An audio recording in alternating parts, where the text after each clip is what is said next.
شیعہ میرے پاس ہے کافر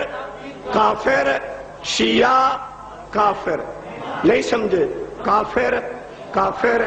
شیعہ کافر شیعہ کٹ لو نہیں سمجھے رات دن جنہوں مار رج کے چٹیا نہیں وہ آدم شیعہ کافر آئے کیوں پٹری تو لہ گئی ہے تینو کافر دا معنی ہی نہیں آندا کافر وہ ہے جس دی اذان دا ٹائم قرآن اچ نہیں کافر وہ ہے جس دی نماز قرآن اچ نہیں کافر وہ ہے جس دا وضو قرآن اچ نہیں کافر وہ ہے کافر وہ ہے کافر وہ ہے جدے پیر قرآن اچ نہیں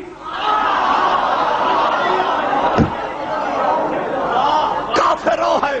کافر وہ ہے جڑا گستاخ رسول ہے کافر وہ ہے جڑا منکر نبوت ہے کافر وہ ہے کہ نبی سجدہ رہے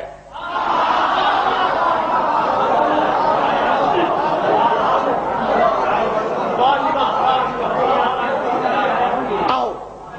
قرآن کو لو پوچھو قرآن کو لو پوچھو چوتھا پارہ صفحہ نمبر 160 شاہ رفیع الدین محدث دہلوی دا ترجمہ اشرف علی تھانوی دا ترجمہ جنگ احد نبی دا دند شہید ہوئے حضور زمین تے گرے شیطان افواہ پھیلا دیتی رسول قتل ہو گئے آؤ اٹھاؤ قرآن جگہ افواہ پھیلی رسول قتل ہو گئے لوگ ایک دوسرے نال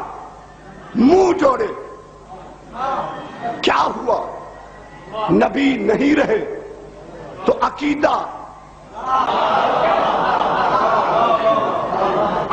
پرانا کافی ہے مینوں رب ذوالجلال دی قسم میرے پاس دے جدو ہر کوئی نبی نو چھوڑ کے دوڑ گیا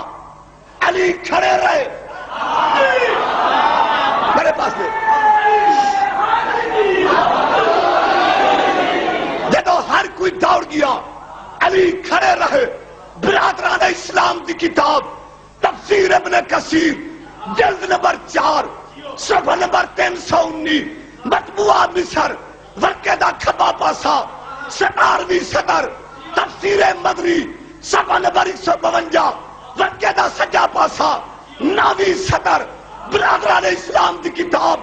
تفسیر جریر پہلی جلد صفحہ 188 جدو ہر کوئی نس کیا علی کھڑے رہے پیغمبر دی آنکھ کھلی یا علی منو ہر کوئی چھوڑ گیا تو کیوں نہیں کیا علی دیکھ کے فرماندن اکفر بعد محمد تینو چھوڑ کے کافر ہو جاوا